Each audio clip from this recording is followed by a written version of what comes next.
using caulk to fill gaps, whether it be around window frames, around window sills,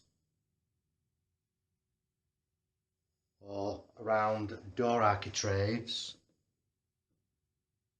about the worst thing you can do is get your caulk and just go straight over the gap. Dry plaster absorption and movement between materials, plaster, plastic and wood. So you can hear the sill, very loose, there's a lot of give. Tight up to the plaster but loose.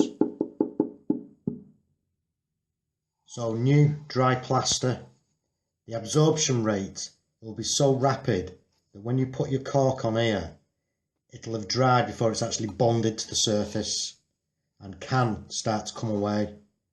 So either seal the plaster first or wet it in.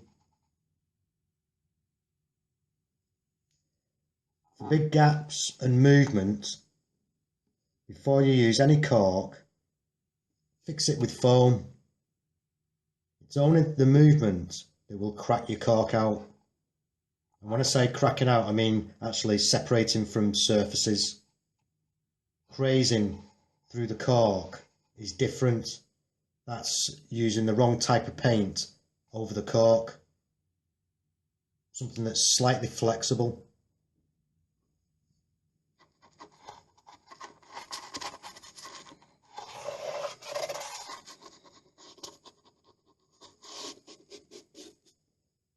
Okay, so that's wet in, just ready for the foam.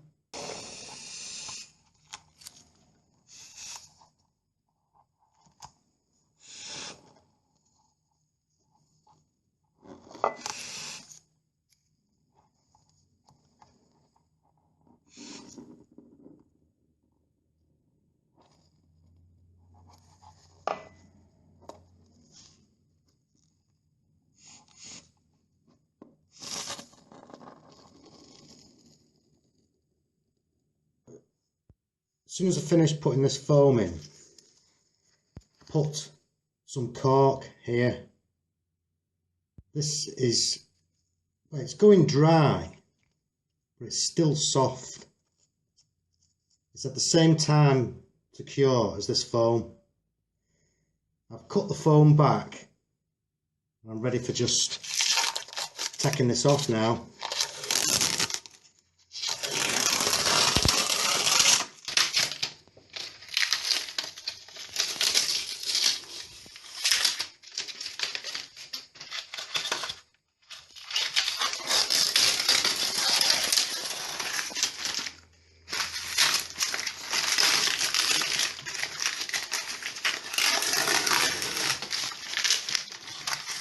That's the foam in, cut back, base coat of emulsion,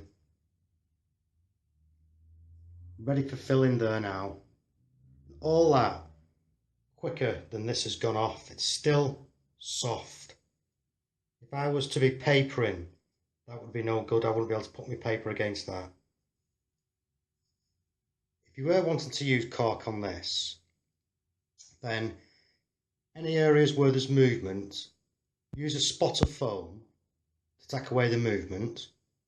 You don't necessarily have to go all the way round like I've done. Just put a few spots in and then go ahead and use your caulk. As long as you've wet in or sealed everything first. But now I'm just going to mix the filler and put it in there and that'll be right.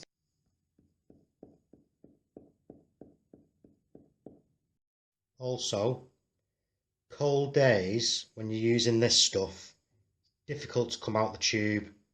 What you really do want to do is pop it in a bucket of warm water and just leave that in there for 20 minutes to warm up. It'll be easier to work with. Also, before you cut your tube, before you cut the nozzle, check on how big your gaps are. Don't overdo it when you cut the nozzle.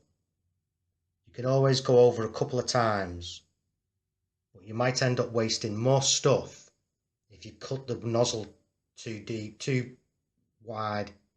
If you do use caulk at such a depth, you will have to give it a couple of days to dry. It does say 48 hours on the tube, but believe me, depending on heat and humidity, it will take longer, especially if you're putting wallpaper near this. The caulk would be too soft. I know that when I put that filler in there, tomorrow morning, I won't have any problems papering this. But with that, no good.